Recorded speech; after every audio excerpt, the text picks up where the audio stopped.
check 1, 2. Action! Tell these rappers I'm outside, get them start acting up. Turning hoes to housewives and cleaning the ratchet up. Do it all from boom back to melody rap. If they can put you in the box, then you might as well pack it up. Bars having bars, no cap, I'm Attica, you a precinct. How y'all competing when y'all just decent? Your rhyme efficiency's like logic simplicity. Don't tell me how much that you black, cause I don't see it. That's it. Welcome to Precinct. Fuck everybody on the front. When we see on the finals, bring that same energy, nigga.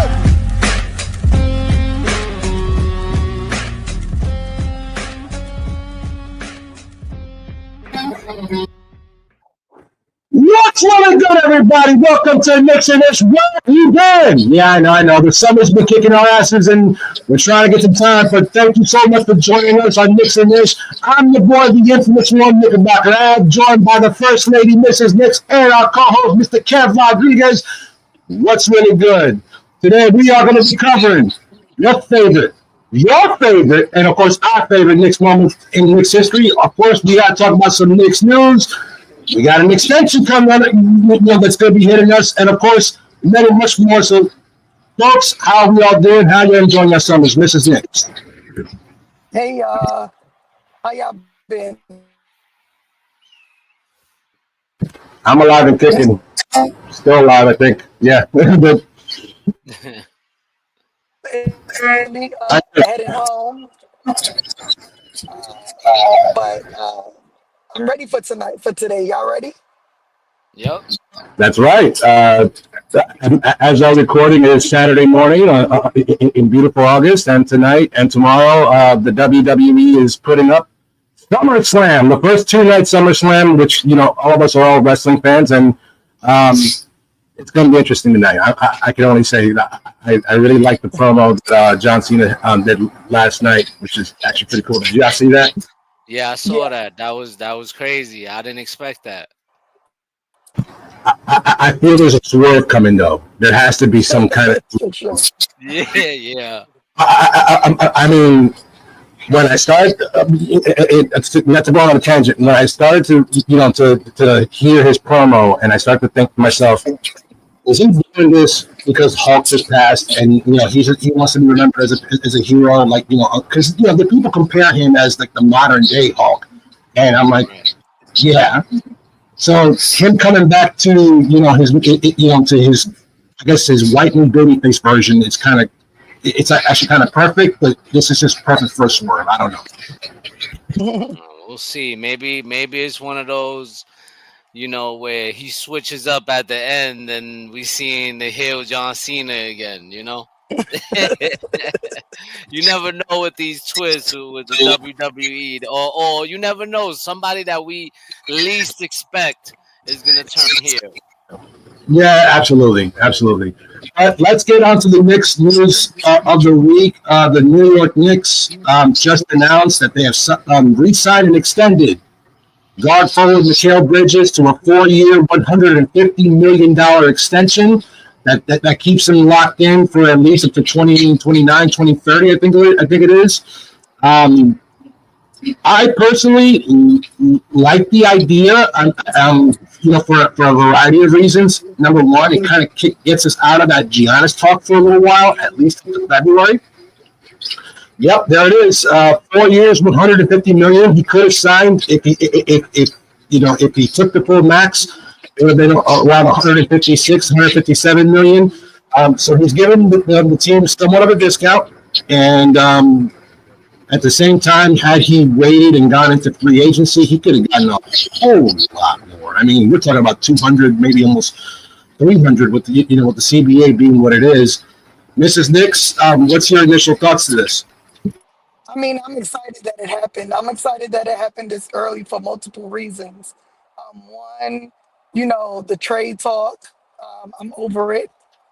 And two, not having to go into the season with that on our shoulders, right? Like, let's just get it done, move on. I mean, it basically solidifies our core starting lineup for the next few years, which is what we need, right? Like, most teams that have won recently have had longevity with their teams and their players. And so we're one step, you know, we made that step in signing Mikal. Um, I'm excited. I mean, he was a major part in major wins in the playoffs for us. You know what I mean? Mm-hmm. Regardless of how much crap Knicks fans give him, he's a major part of this team. And without him, we don't win. We may not win Detroit without him. So, and I think, you know, with the new coaching and the new way that the Knicks may play, we don't know. He's going to be a major part offensively. Um, I'm with it. I'm with it. I never was on the Mikal hate train. Yeah, I think that it's very unfair that that most Knicks fans have gone on that hate train because it didn't make sense to me at all. I think that people have too many unrealistic expectations. They were expecting the same Mikal Bridges that was over in Brooklyn that was averaging 22, 23 a night. And of course, yeah, he did underperform a little bit when it came to the playoffs. But let's be realistic. When the shots are being distributed the way they were, exclusively to Karl Anthony Towns and to Jalen Brunson, what more did you really expect from him? It just didn't make sense to me. But Kev, what are your thoughts? Can I just say one thing to that? It's not even unrealistic. I think, you know, people forget, you know, when people's situations change and they change teams, they're never the same player, right? Unless the team is built around them. He didn't come into a team like Brooklyn. You know what I mean? He Mm-hmm. came into Mm-hmm. a team that already had offense and an offensive leader. And so it was just a matter of, you know, learning his role and where he fit in offensively. But let's not forget when Jalen went out, who led us? Who was our leader? Let's not forget that Mm-hmm. part. Mm-hmm. Let's not forget that. And to have that option of someone who is our third or fourth option offensively when everyone's healthy to become our first option when people are unhealthy. Not many teams have that. Right. You know what I mean? And you know, all this, you know, the Macau hate is insane.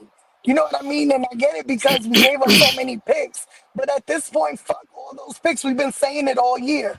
Fuck all those picks. What he gives us right now with the team that we have right now is way worth it. It's worth it to me. And I mean, think about how much more money he could have got. Right. You know what I mean? First of all, shout out to everybody in the chat. Philip, Nostalgic Nick, Darlene, Michael, salute to y'all. Good morning. Appreciate y'all for pulling up. I'm not mad at the pick. I mean, at the signing at all. A lot of people mad. They saying it's too much money, but I think it's just right. I mean, I don't think we overpaying him. I think if you look at the people that's in front of him and the years and money that they make, I mean, I think him and Michael Porter Jr. is about the same, the same amount of money yearly. If you think about it.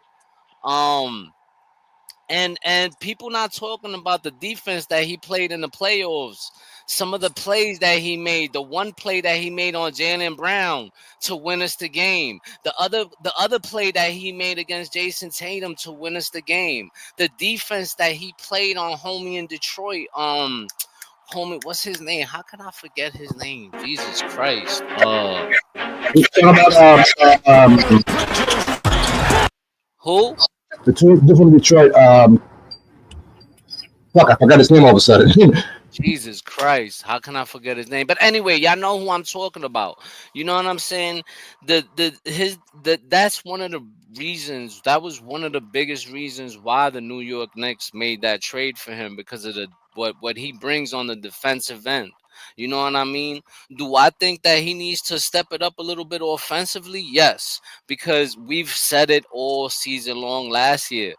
We know that you being aggressive to the basket is something that you can I do. lost. Why for some reason he shies away from it? I don't. Yep, Kay Cunningham. Thank you, Michael. Thank you, Michael. Kay Cunningham. You I know what I'm got it. saying? Like a lot of people forget about all those things that he did. You know what I mean? So they just mad because he's not the player they wanted. You know what I mean? But he's done a terrific job. He's a first team guy, team player all the way. Um um I like how he calls out his guys. He always keeps holds everybody accountable, which is what we need in our locker room. And I don't understand what the hate is about bringing this guy in and signing him to the money that we just gave him. It just I don't understand, bro. I guess that's just a New York thing with this fan base. You know what I'm I think saying? that you know what it is that if you're first time follower of the show, please hit a like and a subscribe to this channel because we're gonna hit you with the real truth because here comes some real truth. If you follow this channel already, you already know the mantra. Talk them picks. Right.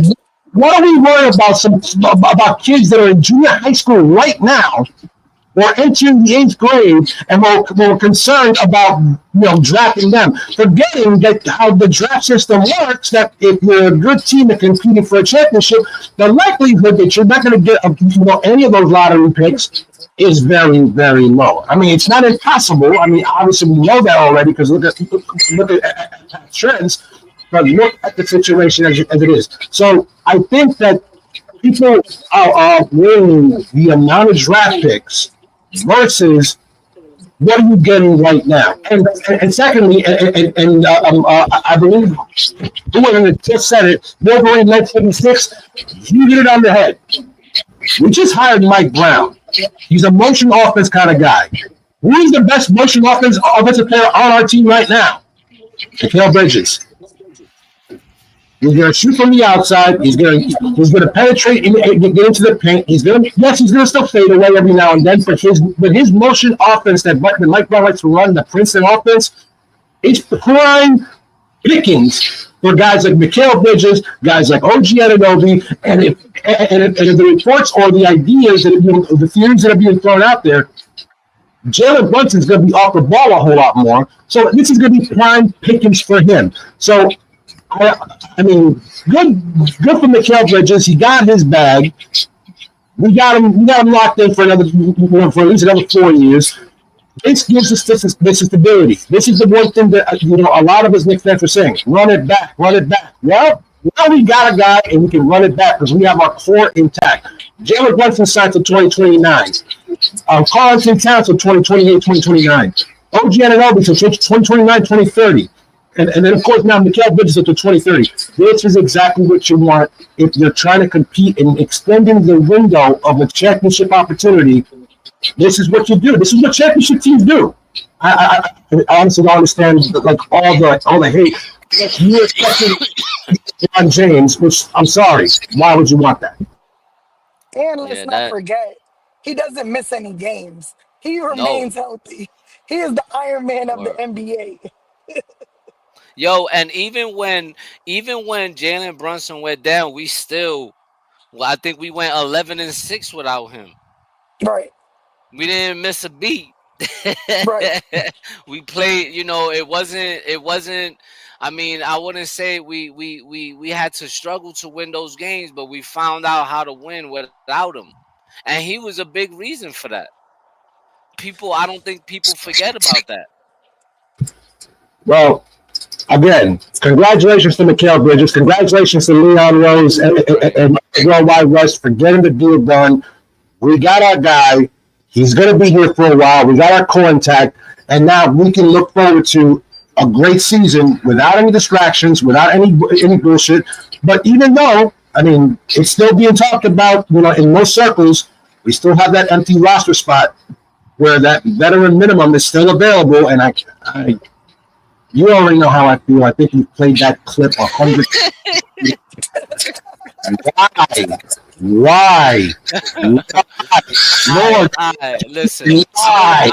I'm gonna tell you this. Right? Ben Simmons, and I know this name, right? The Ben Simmons. My thing with Ben Simmons is always been this. It's always been this. Is he mentally, what's goody, bro? Is he mentally, physically ready for New York when it comes to the fan base and the media. Is Yo, he ready for that? I don't know if he's ready for that. Playing I don't know wise, if we're ready for that because I don't want to see it. listen, I'm with you 1,000%. I'm with you 1,000%. I'm just saying, you know, the guy at one time was a good player. What happened to that? I don't know. I know they say that he really had back issues, whatever, the back issues, the mental, could he do it? Whatever the case is. Um, when the guy is healthy, he could do some things for you. I'm not gonna sit here and say he can't. He could rebound, he could play defense, he can even, he got some passing ability. We know he can't shoot, but we don't need him to do that. We got that around him, right? My thing is, I always said, and I think I sound like a broken record already. Could he handle New York? And to me personally, I don't think he can. We're not the Brooklyn Nets.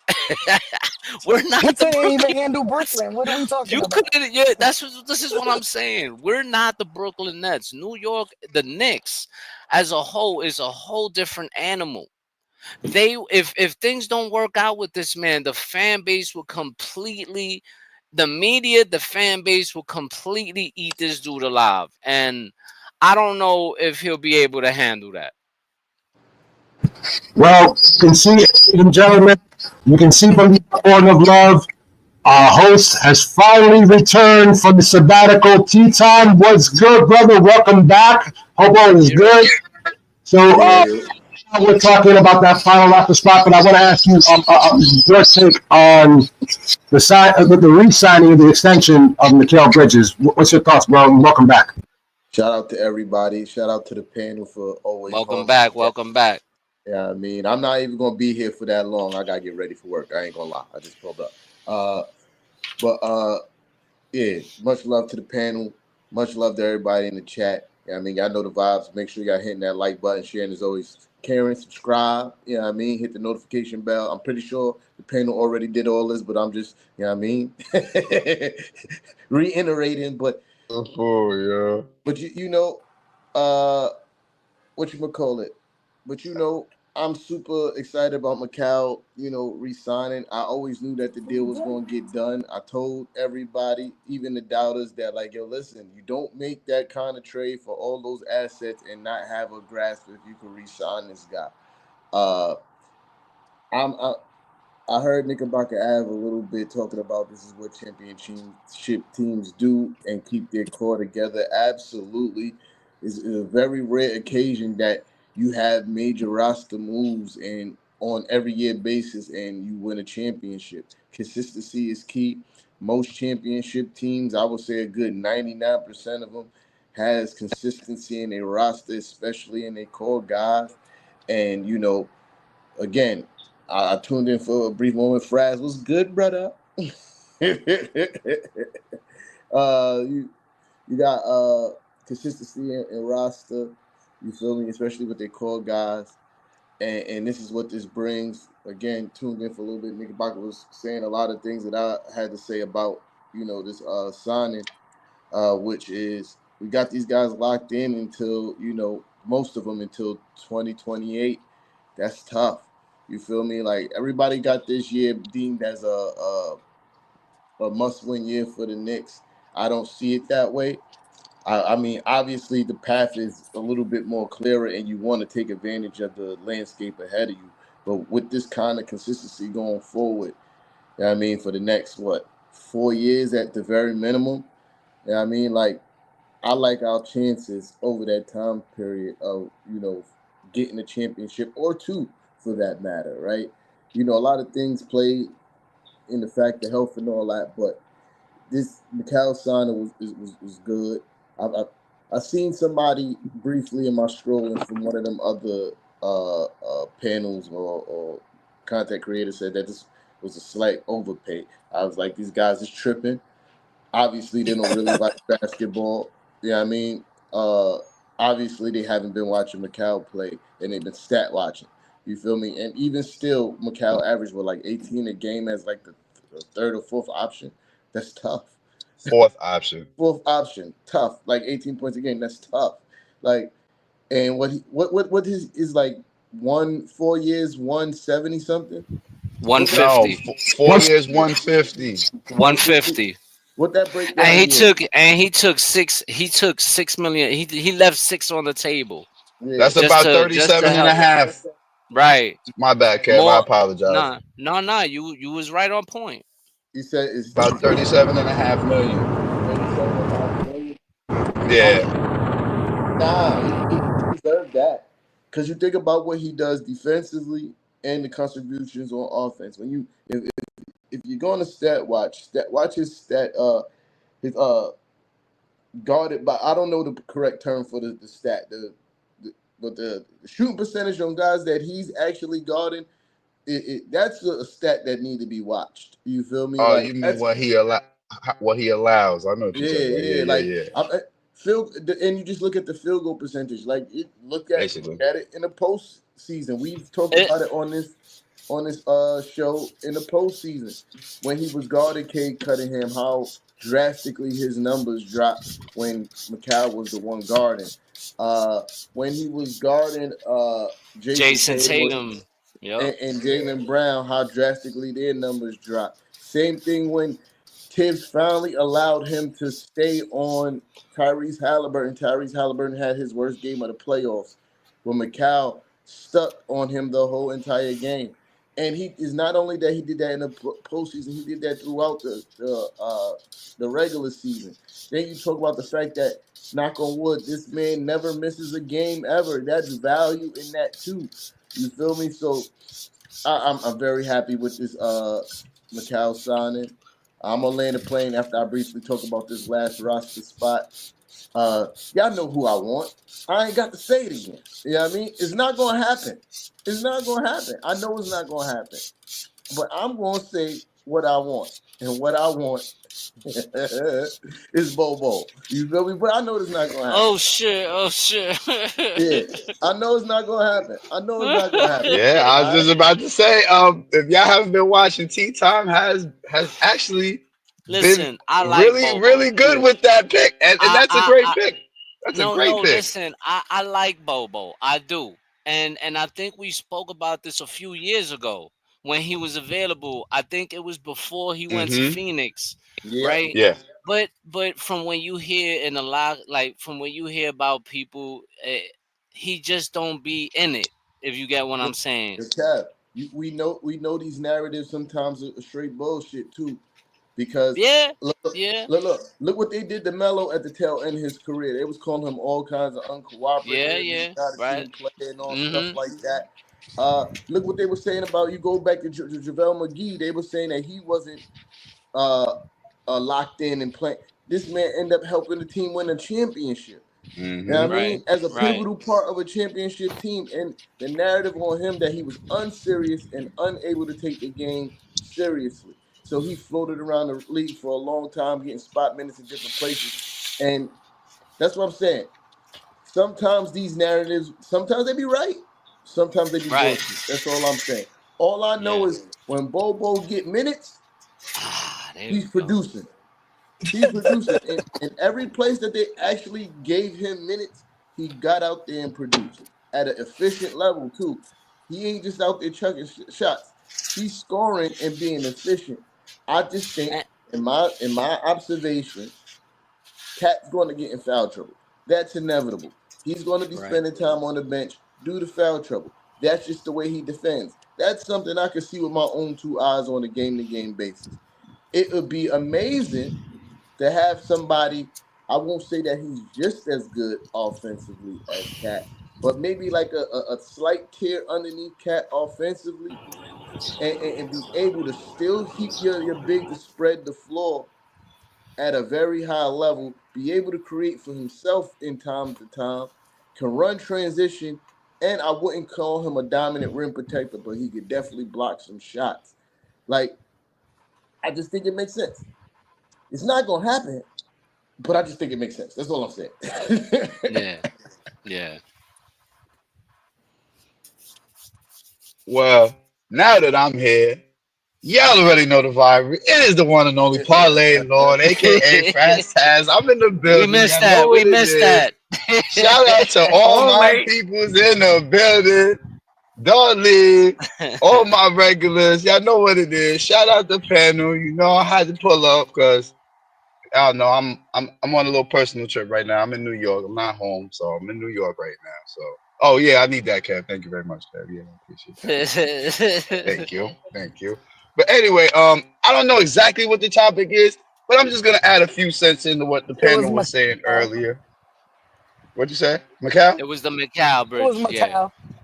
Macau easily could have took at least 36 million more. He could have took over 200 million. All right, I'm just gonna give you the straight facts. He could have took over 200 million. He left 50 million on the table for the Knicks. 50 million. That's a significant amount of money to leave on the table to enable your team to go after some more role players to outfit the team if need be. You got to keep the financial flexibility. If y'all remember in one of the earlier podcasts we had in the offseason, I explained to y'all that this cap is really restricting teams on how they attack and go after free agents this season. It's really becoming more and more pivotal as y'all starting to see. All right. Because a lot of these other teams, they've had to break up and restructure Yup. because of the new cap. Like Yup. let's look back real quick. Look at the Indianas. Went to the East Finals. Broke up the team. Milwaukee broke up the team. Who else broke up their team in the East? Boston. Boston Boston. this year. Boston this Boston year. won the title last year. Had a good run this year.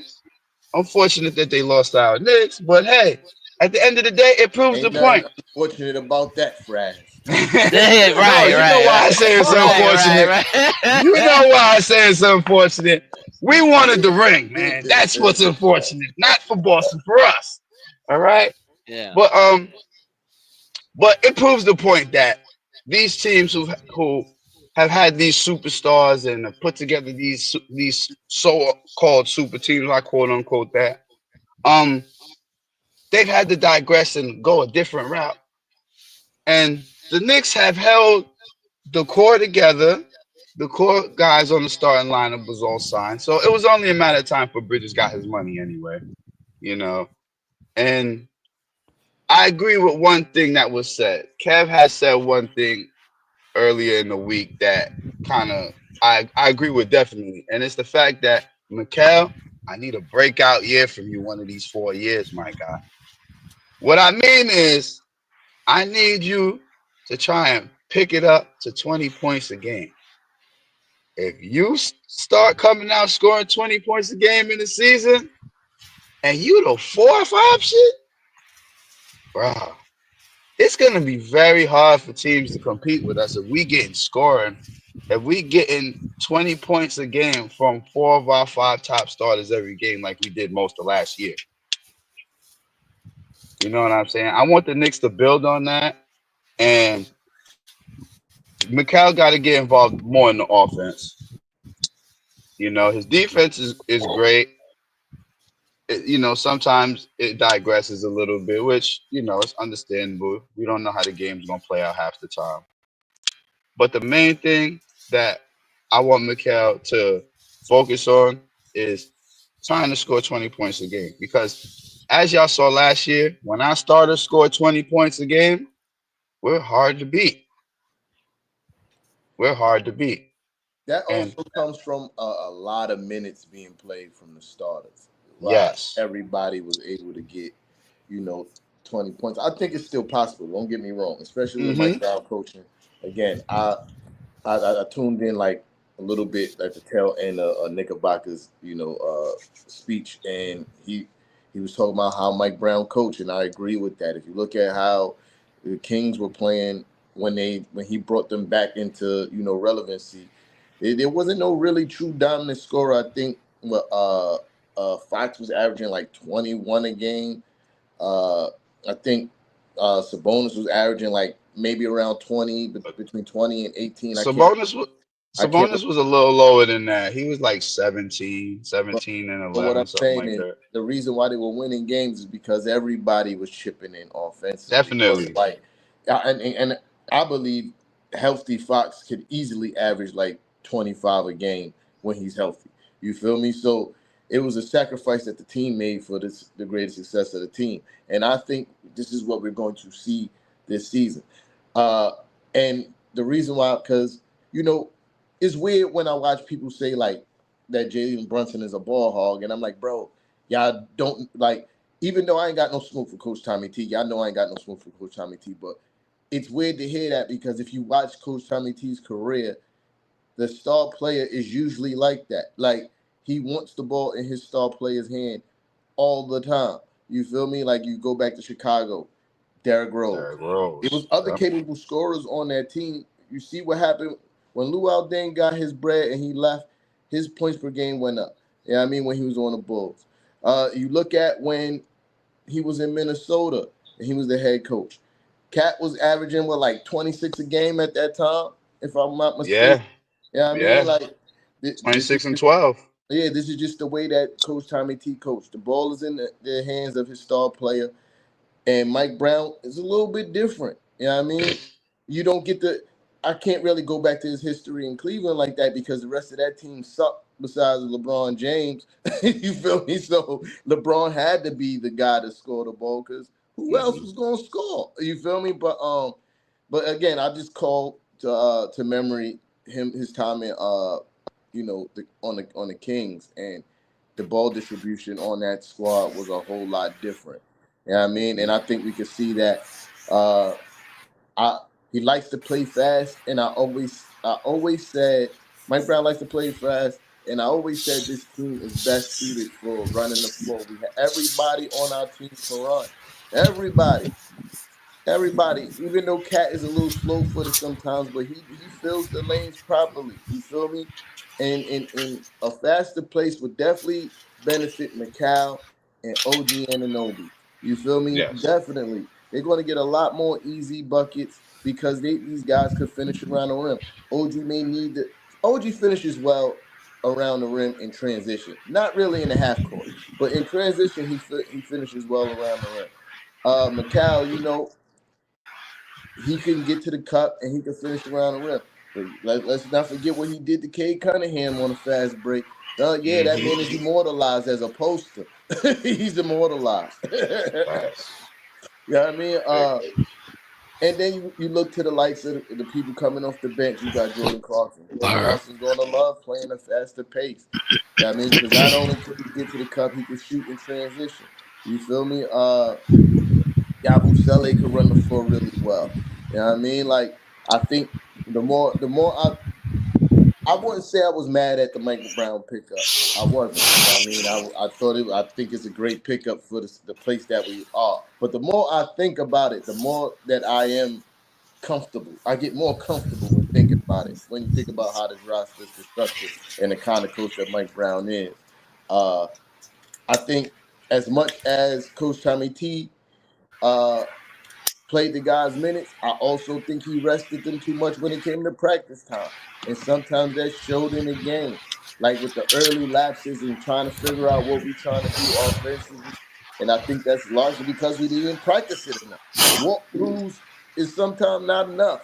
Sometimes you actually got to go full stop and full motion with your plays, or plays if he called any for real. But you know what I mean? You get what I'm saying. Like defensively, the scheme sometimes it looked like we was confused on what we was trying to do defensively at the beginning of the game. And then like near the end of the games, we kind of figure out like, oh, that's how that works. Do you feel me? And then we start locking people up. But Mike Brown is known for, his practices. Maybe they may be too intense. I don't know. But we're gonna see. You know what I mean? I'm gonna land the plane there. But yo, I'm about to skedaddle, y'all. You know what I mean? Got to get ready for work. Appreciate y'all. Shout out to everybody in the chat. Yeah, I mean, make sure y'all pressing that like button. Share is always caring. Subscribe, all that good stuff. And I let the panel do the rest. I holla. Well, I just wanted to add on to that real quick what T Time was talking about. I see Josh Hart speaking very highly of Jordan Clarkson because of their time together when they was on the Lakers. again, Leon Rose is bringing in guys who have played with our guys. He's not just going after guys who, is just to outfit the team. He's actually going to guys who are outfitting the team and have prior experience with our other guys, which is making the overall team chemistry rise more because of the fact that you have guys who have already played with guys and they kind of know how their play style is. They kind of know where to look for them on the court in transition and other situations on the court. So that's going to be just more of a benefit to the Knicks, especially with the second unit coming in. And you got guys on the second unit that's already gelled and already know how each other play. It's only going to make the bench better. I think it's a better outlook right now that we have going forward into the season because you have more compatibility with guys on the team. And the fact that Mike Brown is a guy who knows how to get quality minutes and can get points and contributions from other players on the bench, because look at what he did with Cleveland when it was just LeBron and mostly a bunch of role players. He got a lot out of them role players like Kevin Love, J.R. Smith, Iman Shumpert. So I feel like Mike Brown is going to be able to get quality contributions from some of these guys on the bench moving forward. And I think I just hope that he will at least play 10 guys. You know what I mean? Play 10 guys or more most of the season. Let's not stay to where we was at. I don't want to keep seeing only 9 guys playing the game. Like Mike Brown, I know you go to guys on the bench. You need to play 10 guys or more. Let's not continue to stay where we were at. And that's adding to the fact that the Knicks also, they're very close to a deal right now to signing Clippers former assistant Brendan O'Connor, who's supposedly a defensive specialist. So if you're concerned about the Knicks' defensive identity, I think it's more than likely going to get re-enhanced. And it's going to look different, but with that focus on defense as your lead assistant from Brendan O'Connor, plus Mike Brown's offensive diversity. Prowess. Yeah. And same prowess. thing. Yeah. I really think that, be wary of the fact that the first 10, 20 games, the turnovers are going to be a little bit on the upside, but the Knicks will be able to still recover because they're going to be focusing on defense. They're going to innovate that offense. And, of course, eventually they'll shore up the number of turnovers that they're going to have, because I think that was a big thing that happened during the Indiana series that, people sometimes overlook. Brunson had 4 turnovers in game 1. He had about 4 more turnovers in game 2. Mikal Bridges had some turnovers. Karl Anthony Towns had turnovers. OG Anunoby averaged about 2 or 3 turnovers a game. So that is going to get cleaned up as time goes on. But, just exercise a little bit of patience. But I think that now with Mikal being locked in for 4 years, along with Mike Brown, and, of course, the additions of Clarkson and Yabusele, plus whoever the last piece is going to be, I think that it goes without saying the Knicks should be the clear-cut favorites in the Eastern Conference, and we should be representing the Eastern Conference in the NBA Finals, bar none. Well, let me add on to that real quick, because right now, I'm the parlay lord, right? FanDuel has the Knicks as the favorite to win the Eastern Conference this year, believe it or not, y'all. If you look at FanDuel on future bets, you will see that the New York Knicks are the leading odds to win the Eastern Conference this year. Okay? Even Vegas is looking at us to come out of the East. And I'm not saying that's going to happen. This is just the preliminary look at everything, all right? So we're not just going to jump out the window with anything yet, but this is the preliminary look at it, right? I agree with Knickerbocker totally, because that assistant O'Connor, he changed the Clippers franchise around, because the second half of the year last year, their defensive intensity picked up. A lot of their defensive stats picked up. And they was able to make a playoff run after they picked up guys. You know what I'm saying? So Now, the fact that you have the core signed for at least the next 3 years, because Brunson still got 3 years. Mitch got his extension. No, wait, didn't Mitch already get his extension? No, he has 2 years left on his current deal. Oh, I thought he got his extension. That's what they was. No, he's under contract for this year and next year for next year. For just under 15 million, something like that. Yeah. Oh yeah, he's still on the tail end of the 4 and 60. You're right. Okay. All right. So not necessarily Mitch, but the other guys, the other core 4, I know they're here for at least 3 years together, based on the signings. All right, because there is a little gap. Because remember, Bridges is the last one to get signed, so Bridges is part of the little gap that'll come up. I think the tail year of his contract would be in that gap. So the window for the championship opportunities is open right now, and it is open more than it has ever been in these last recent years for the New York Knicks. I just want the Knicks to take full advantage and make this playoff run this year to the finals. That's where I want us to be at. Yeah, absolutely. A quick reminder for everybody who's watching, thank you so very much. Please hit that like and that subscribe button. Sharing is caring. Share the show with on all your social media platforms, and make sure to follow Knicks and Ish on Instagram, Twitter, and on YouTube. Moving the conversation along, over the last couple of weeks, we've been asking each other, and of course everybody who follows us, your favorite Knicks moment in Knicks history. I got a lot of great ones. And first of all, thank you to everybody who joined us. I think that obviously we all can sit here and talk about ad nauseum about how which one's our favorite and why, and then come up with another one. But Fraz, really quick, go over your favorite Knicks moment and tell us why.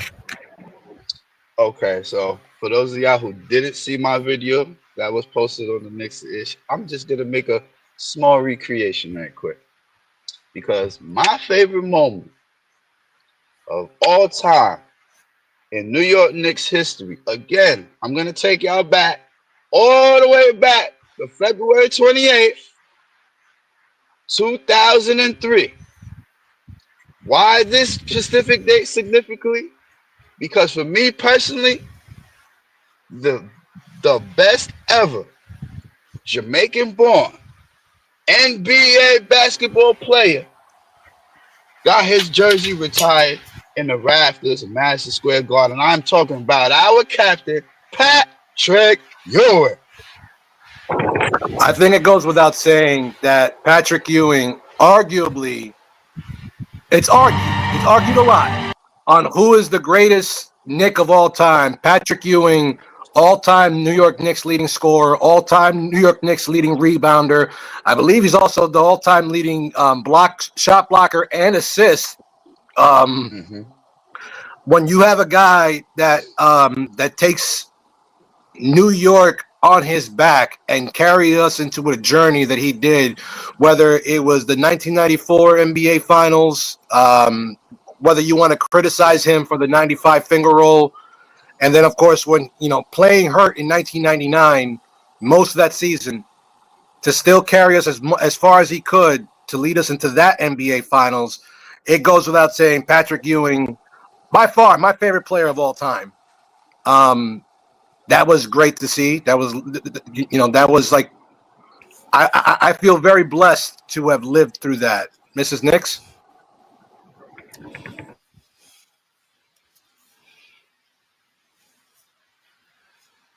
She's traveling, so I think she's having issues. All right, Kev. We'll come back to her. I'm in the middle of nowhere. Sorry. Oh, there she go. You're good, sis. You're good.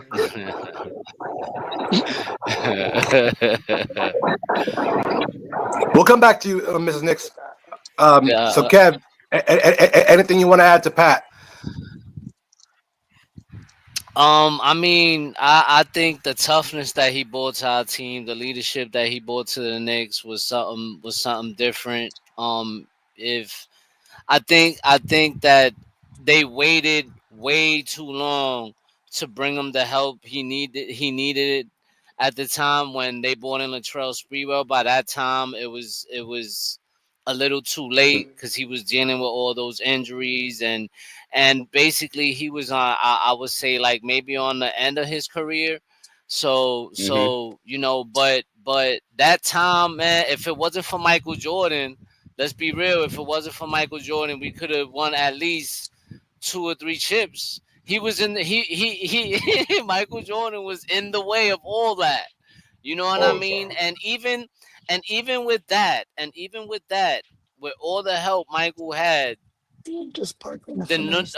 Patrick Ewing was able to lead the Knicks and give the Bulls their biggest, I would say their biggest threat in the playoffs. Their biggest Hmm. threat out of any other team that they played in the Eastern Conference was because of Patrick Ewing.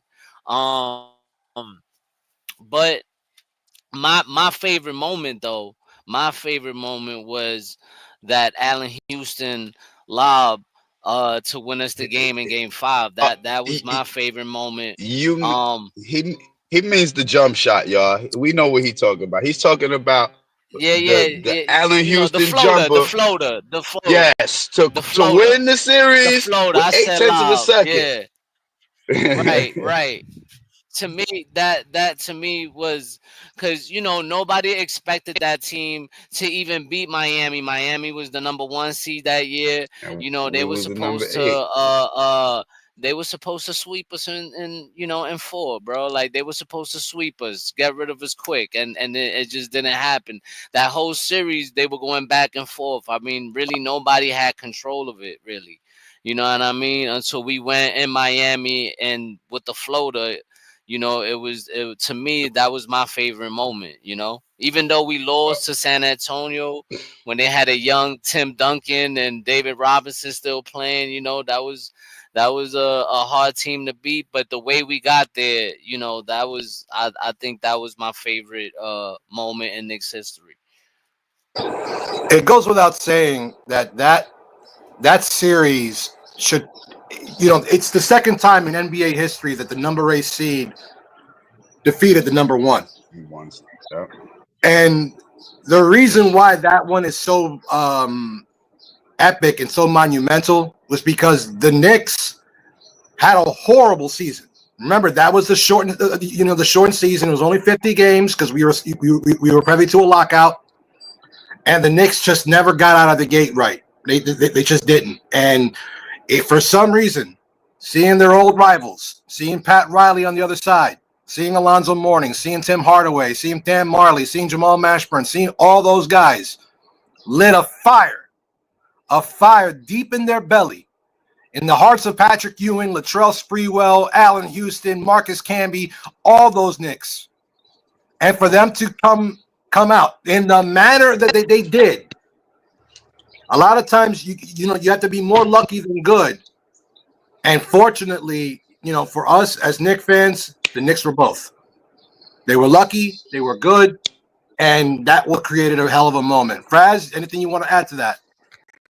Uh, well, I definitely do want to add a little bit to that because I remember that year.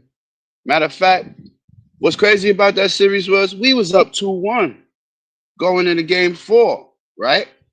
I think game 4 when we scored like 79 points in game 4, if I'm not mistaken. I believe Miami beat us by like 13 in game 4 at the Garden, right?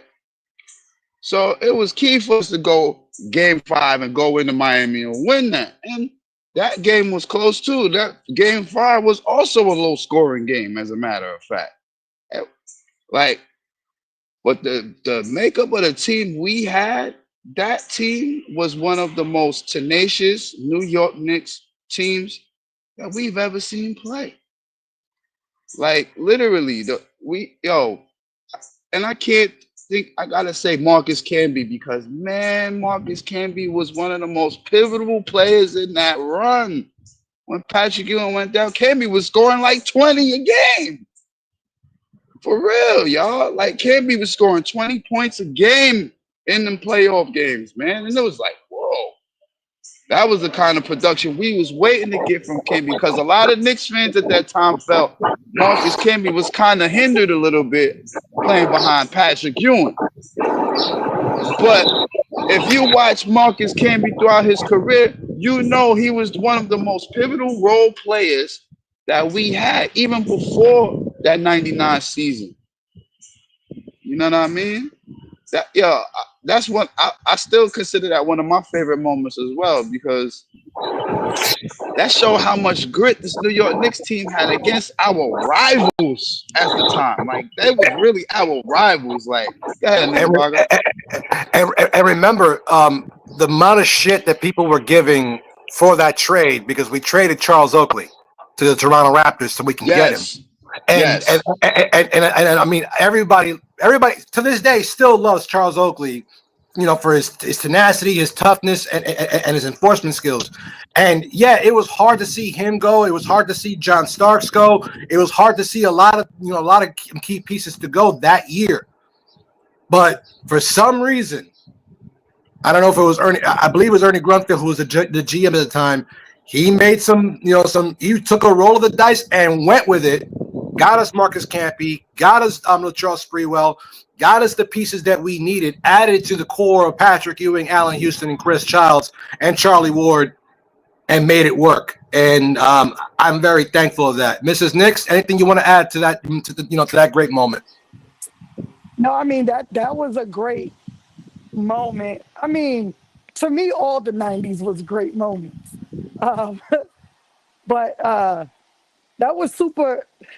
You know, the Knicks always, regardless of how well we played back in those days, were the underdog. So to see the underdog, come alive, it was, I don't know, I was in high school, and it just was refreshing. Like, I remember winning and going in the morning to the bodega and getting the newspaper and talking shit all day. Like, no one could stop me in high school. I was just going in, and Patrick is a big reason many of us remain Knicks fans. David Smith just asked a question, and he said, if Cat wins chips with the Knicks, does he become the greatest center in Knicks history? No. Easy. No. Cat ain't a center. And that's not knocking Karl Anthony Towns' skill, nor is important from this team. But yeah. You have to then compare him to Patrick Ewing. You have to compare him to Willis Reed. You have to compare him to a Marcus Camby. You have to compare him to other great centers that have legendary moments. And right now, this is to me, this is Jalen Brunson's team. Anything that gets done under Jalen Brunson will be accredited to him in a sense. With him being the captain and him being the face of this franchise. Even Walt Frazier to this day had the greatest Game 7, and shout out to Dom for this one, because that was his favorite moment. The greatest performance in a Game 7 in the NBA Finals is Game 7 of the 1970 NBA Finals, where Walt had 38, 14 assists and whatnot, and that's with Willis Reed's epic moment when he walked on the court, only took 2 shots, hit them both, and then didn't play the rest of the game, and then Walt just waxed Jerry West, waxed Wilt Chamberlain, waxed Elgin Baylor. He waxed that entire Lakers team that in that day. So I don't think that you can immediately put Karl Anthony Towns, and it's like Mrs. Nick says, he's really a power forward. The only thing is that he just happens to be just under 7 feet tall. So he has to play like a center for me to say that he's the greatest center in Knicks history. If he did, maybe, because you're always going to compare him to Patrick, and Patrick never won the ring. So if we're going by that metric, no.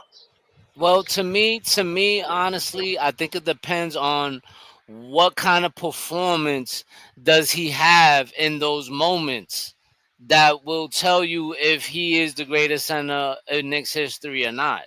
Because I think that's when you can say, yo, or like if you guys understand what I'm trying to say, like if you have one of those kind of blowout games in a big, let's say game 7 of an NBA finals, and Cat just completely dominates whoever he's playing, because obviously you're playing the next best player on the other team, whoever makes it on in the West, right?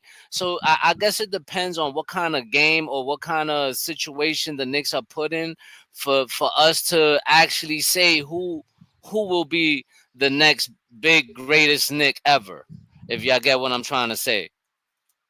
Well, let me add on to that real quick because I do get what you're trying to say. Maybe this will offer a little more clarification for those of you what Kevin's trying to say. What Kevin's trying to say is basically this. We've seen Cat perform in the regular season, put up excellent numbers in the regular season. You got to do that in the playoffs. And you got to do that consistently in the playoffs to build a legacy. That is the one thing that these guys like Pat,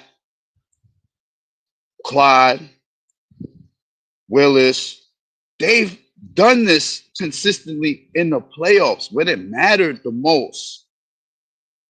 And that's basically what I feel Kev is trying to get at.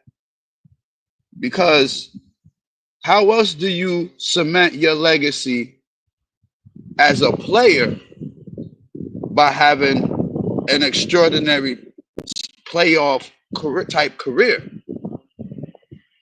I mean, you gotta put up the numbers. You gotta put in the work for that. Like, and you gotta listen, win. like what we saw from Cat this year in the playoffs. Right.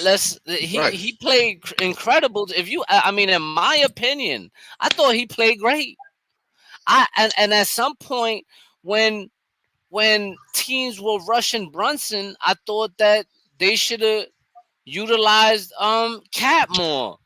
So, and I think if they would have, we could have probably won that Indiana series, because they couldn't handle Cat. They couldn't handle him. They And can't. his numbers. There aren't any centers. There aren't that many centers in the NBA today that can handle a 7-foot, shooter like that. I mean, is Karl-Anthony Towns the greatest shooting big man in the NBA? I don't know yet. I want to see more of that. But is he among the best? Absolutely.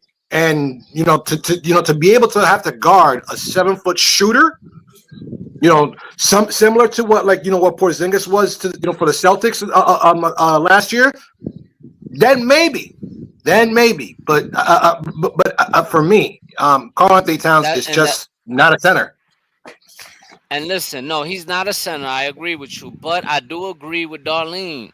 If you see how Clyde took over, I think that if he has one of those series where he goes and just completely dominates the series, and let's say in the finals or in the Eastern Conference Finals, that puts him up there. That puts him up there in the conversation. You know what I mean? Because I think the way he played in the playoffs, we haven't seen that in years from a Knick player. He was pretty dominant. I mean, I know he had his couple of games defensively where he struggled or whatever, but I mean, if he has one of those breakout seasons in the playoffs or something like that, that's a conversation to have later on. All right. Especially if we win a championship and he's a big reason for it. It has to be spoken about. Oh, it definitely will, especially here in New York, because apparently, Right. Because that's especially, big. and of course, that's that's the narrative by non-Knick fans or non-New Yorkers. Everything is bigger here in New York. We celebrate everything, and that goes without saying. If Karl-Anthony Towns has like that monumental moment in the NBA Finals and carries this team on his back, he definitely gets put into that conversation. Mrs. Knicks, welcome back. I know you've been having technical difficulties because you're moving around. You're out on the road. Run down one of your favorite Knick moments personally.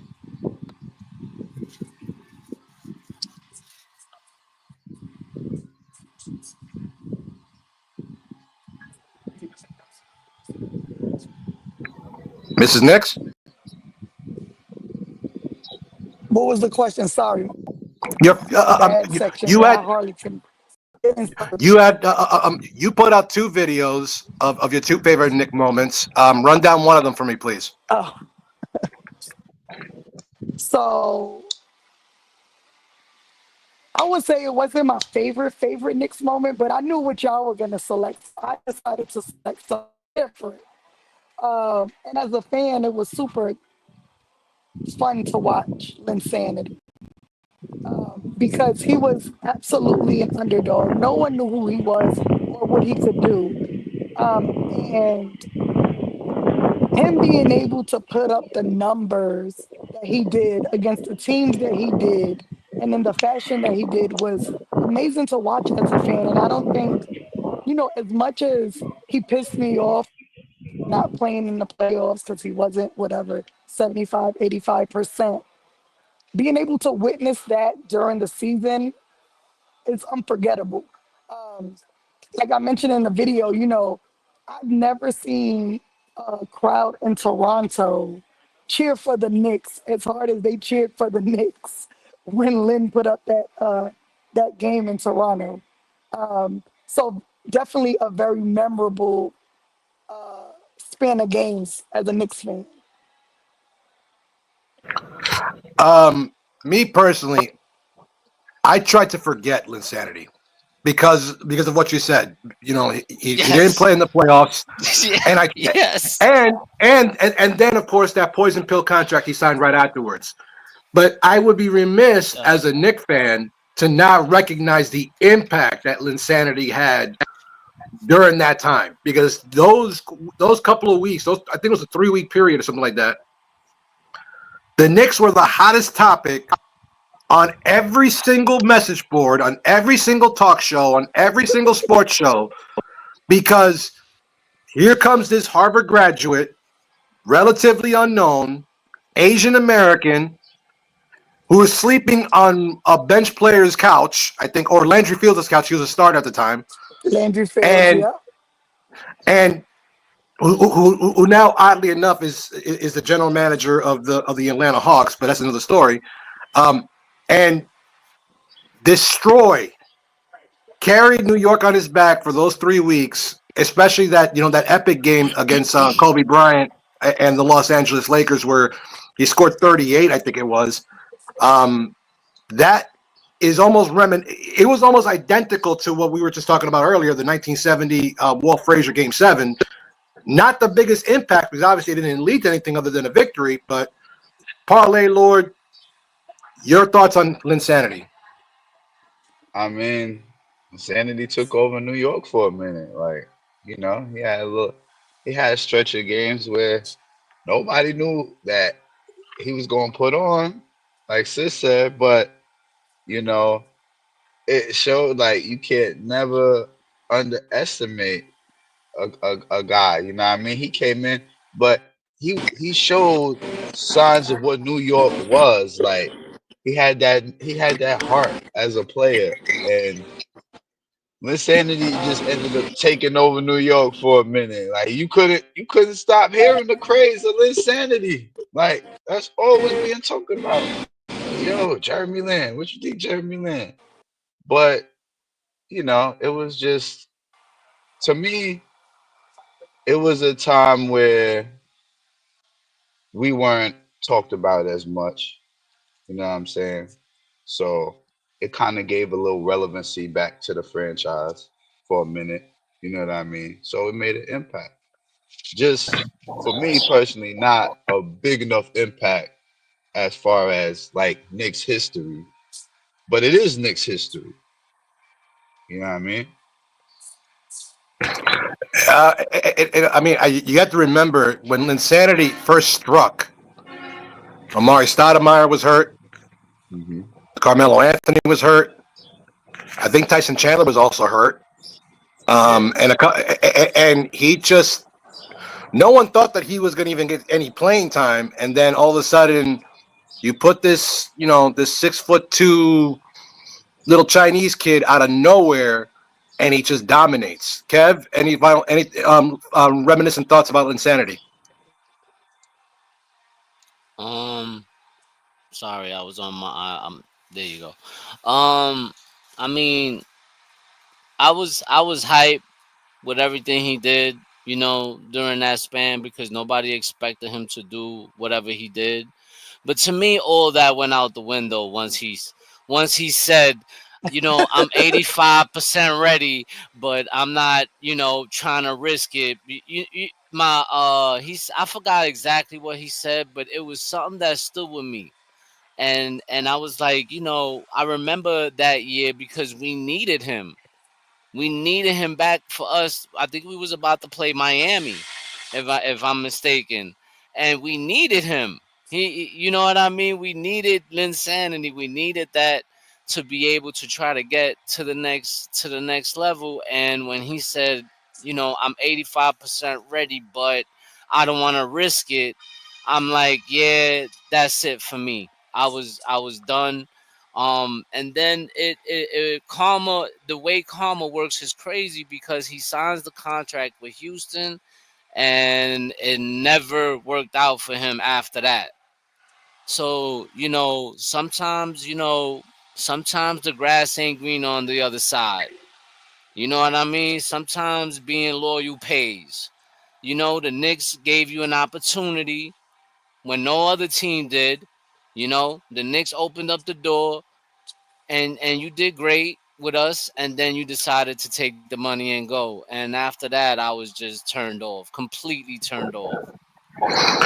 Just to close out this moment, I will say Linsanity, Jeremy Lin, he played himself because he only signed Right. a 3-year, $24 million deal.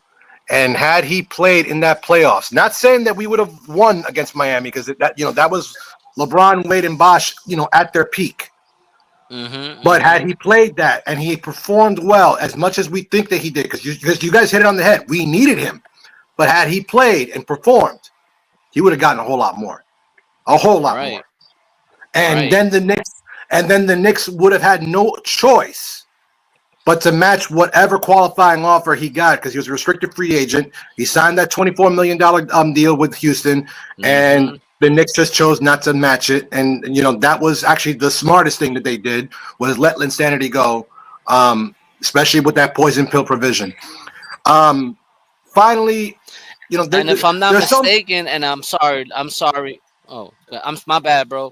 And if I remember correctly, Houston overpaid for him on purpose just so we couldn't sign him. Exactly. That's how bad it was, yo. So, with that being said, Jeremy Lin played himself. He probably Right. would be more fondly remembered if he, if he had just played in those playoffs and performed. I Right. understood why he did what he did. Don't get me wrong. I understand it. Get your money when you can.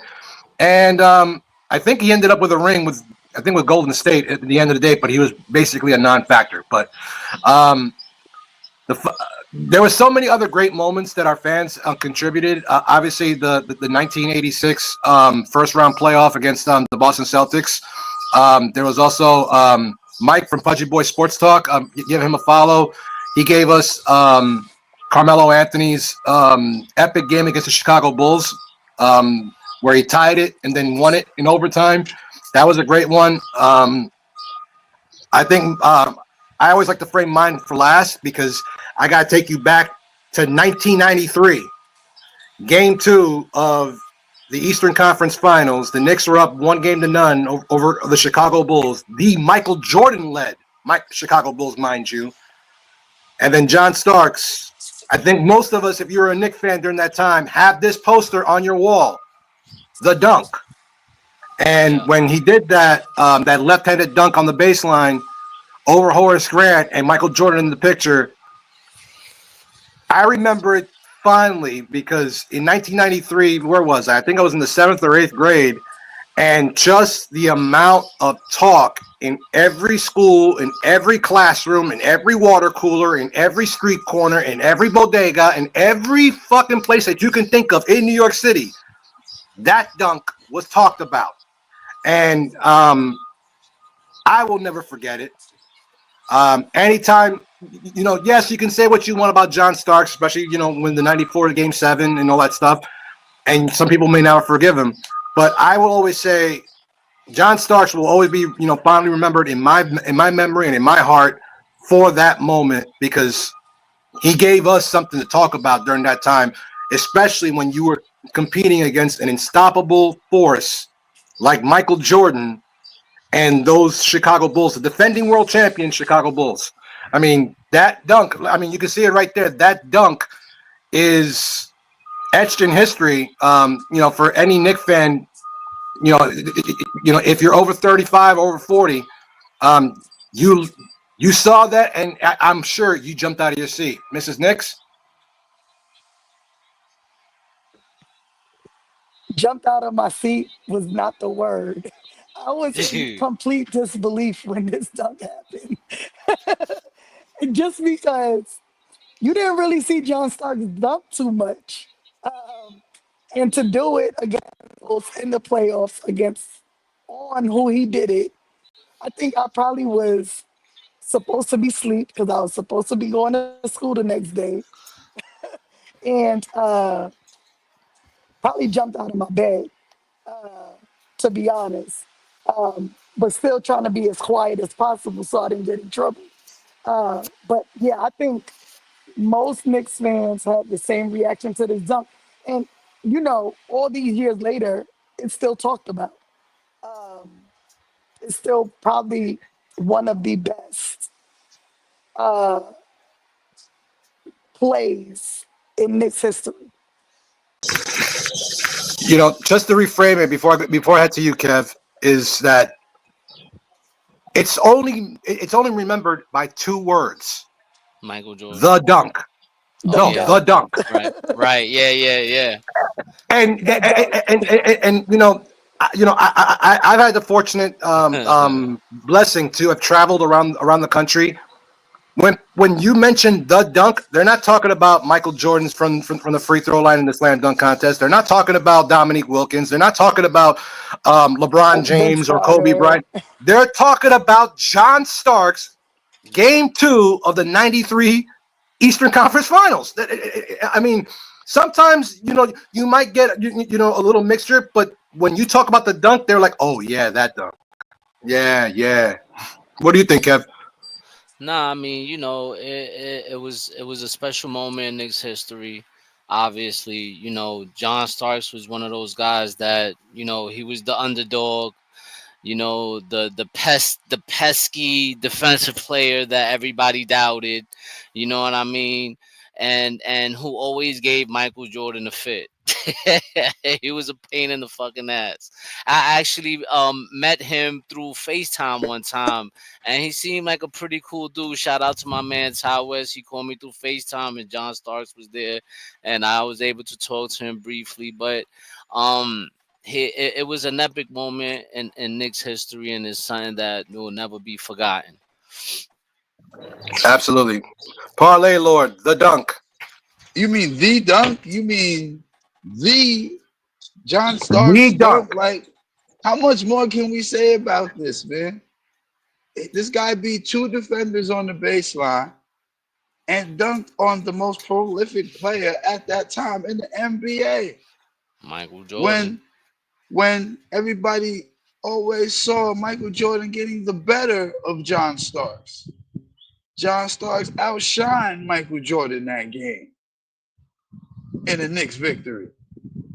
Like, what more can I say? Yeah, I'm on him with the left. He's not even a lefty. Like, with the left, like the offhand, like that takes skill. If you haven't developed your left hand in basketball, that takes a little bit more skill than what people normally can do. But listen, it will always stand in Knicks folklore as the dunk. I can't even say too much more on it. Yeah, so shout out to the panel. Shout out to everybody who's in the chat. Thank you so very much. If you have your favorite Knicks moment in Knicks history, please feel free to share. Make sure to hit that like and the subscribe button. We're gonna take a little bit of a hiatus, real quick, but we will be back. But in the meantime, I have a challenge for all of our listeners. We have just went over our favorite moments in Knicks history. Now it's time to talk about our favorite Knicks players. But I want to do this a little bit differently than everybody else.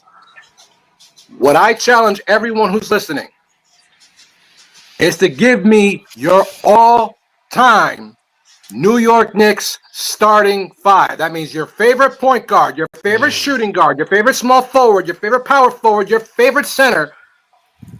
But I want to. But here's the kicker. You have to announce them the same way as Mike Olszewski at Madison Square Garden does it. So when you come correct, I want you to come out, give your best voice at guard at 6'5" from Oklahoma State, number 3, John Starks. I want you to give me everything. We're gonna clip them up, we're gonna share it, and then when we come back, we will display the all-time Knicks-ish all-time starting five for the New York Knicks, and it can be as obscure and as just be your favorite player. Give me your starting five. Post it on your socials. Give us a tag. Put hashtag Knicks starting five, Knicks and Knicks starting five, and when we come back, we will have that here for you, live and in living color here on YouTube. So be sure to hit that like, subscribe, and share it. If you're a Knicks fan, you got to follow the Parlay Lord, follow Kev, follow Mrs. Knicks, follow myself, follow Tea Time, and put out your all-time starting five for the New York Knicks. And again, 90 style, guard, forwards, center. Give it to me. I want to see it. We'll edit it all up, and we'll set it up for you the next time we're back.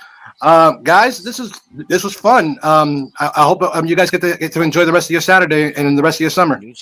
You too, man. All right, everybody as well. Everybody on the panel. Salute to everybody in the chat that pulled up. I appreciate y'all for pulling up. Hit that like button, subscribe, and like Knickerbocker always say, sharing is caring. Man, Tell a friend. Tell a friend to tell a friend to watch we Knicks. We gotta wait for Mrs. Knicks for that. Mic check 1, 2. Tell these rappers I'm outside, get them start acting up. Turning hoes to housewives and cleaning the ratchet up. Do it off from boom bap the melody rap. If they gon' put you in the box, then you might as well pack it up. Bars having bars, no cap, I'm Attica, you a precinct. How y'all competing when y'all just decent? Your rhyme efficiency's like logic's ethnicity. Don't tell me how much that you black, cause I don't see it. That's it.